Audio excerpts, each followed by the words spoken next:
And bingo, there they are. There's my 4 clips for my cartridge. So I'll solder them onto my leads and we'll get going. Okay, not that this is a soldering video or anything, but I guess I'll just do one lead here. This is my little magnifier holder, and it helps me with a lot of little detail things. And so I'm gonna have the wire come in this way so I can see what I'm doing here.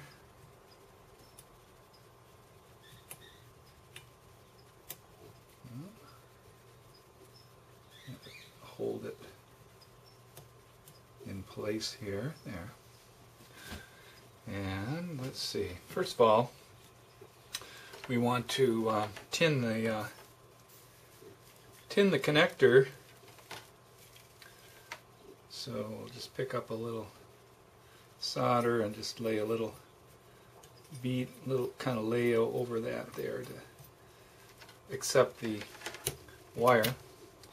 And I might as well just do my new red lead, and I'm going to use these strippers here.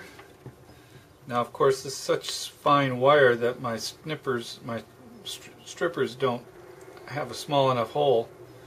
But if I turn it sideways, I can probably catch it. Yeah.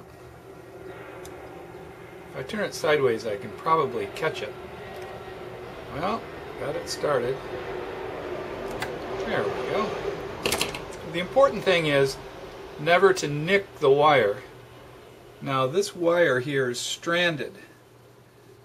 So even though I kind of frayed up the ends a little bit, at least I didn't nick any of the wires, and I still have all of the strands. So now I'm going to twist them.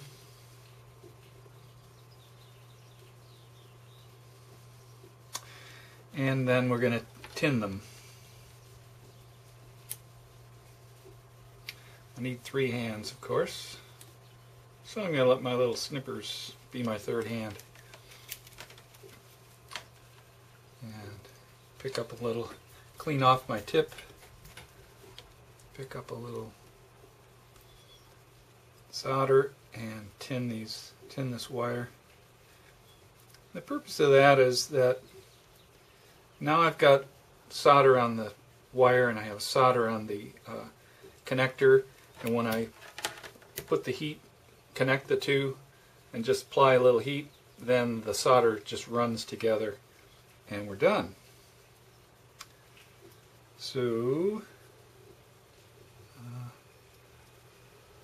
once again, one of the important tenets of soldering is a good physical connection.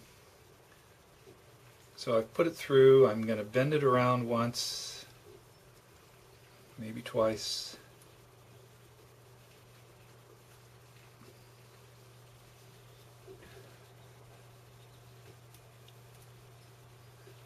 Like that. And then take my pliers, and I don't really like that. I want to move it over just a little. Bend it around again, a little further,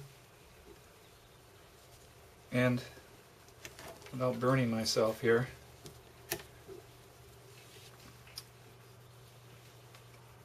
compress this so we get a pretty good physical connection.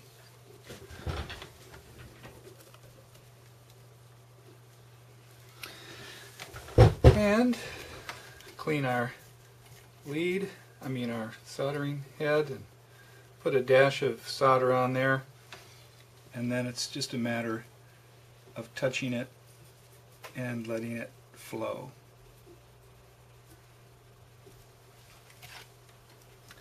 I might just touch it from the back too, just to make sure it's a good one. Okay, that's that. Let's see how it looks here. Looks great. Okay, I'll do that to the other 4, or the other 3, I should say. Now the ground one, what I'll need to do, so I got the 2 red ones for one channel, one for one channel, one for the other channel. The white is going to be my neutral, or and so I have to share that between the two bottom lugs. The 2 bottom lugs are common ground. The 2 top ones, the ones for this one's labeled the right channel, this is the left channel. So I've got to short these 2 together with a small lead. So what I thought I'd do is take some wire. They gave me some white wire here. What I thought I'd do is go ahead and solder the connector leads, the head leads, onto either end of this and strip the middle and solder it on the end of that white one.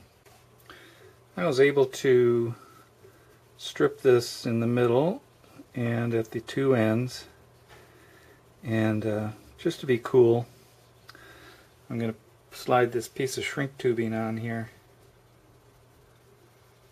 and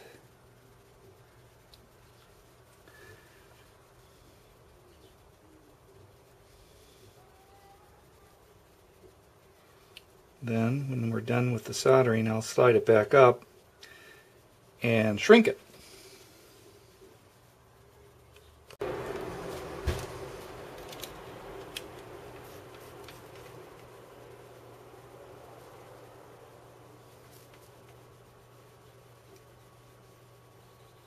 Just a dash of solder on here to strengthen it a little bit. And the same thing here. Give it a little something to hold on to, I think.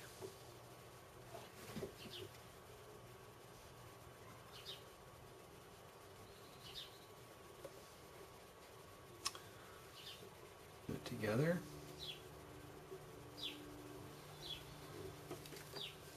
Give it all a little crimp.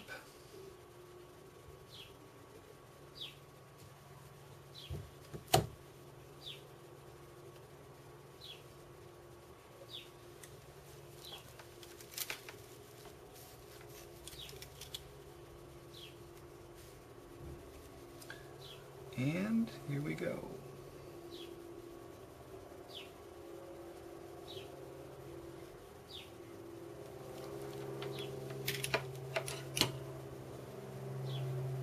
Now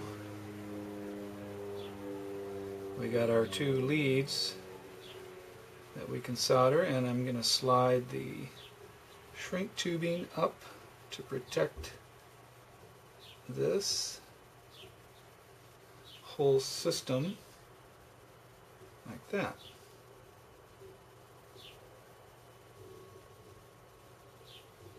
Okay, now I'll get a hair dryer or a heat gun. I guess I'll just try it with a hair dryer first, see if that's enough heat to shrink it.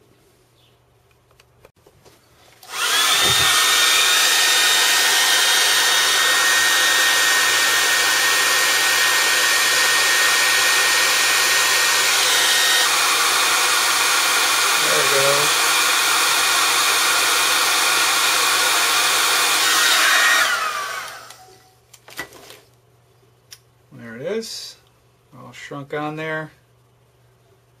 Well, I kind of overheated my wires a little bit. Well.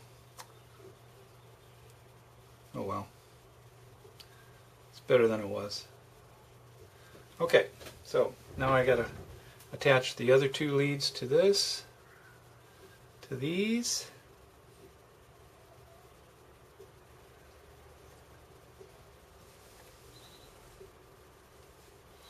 And we're ready to go.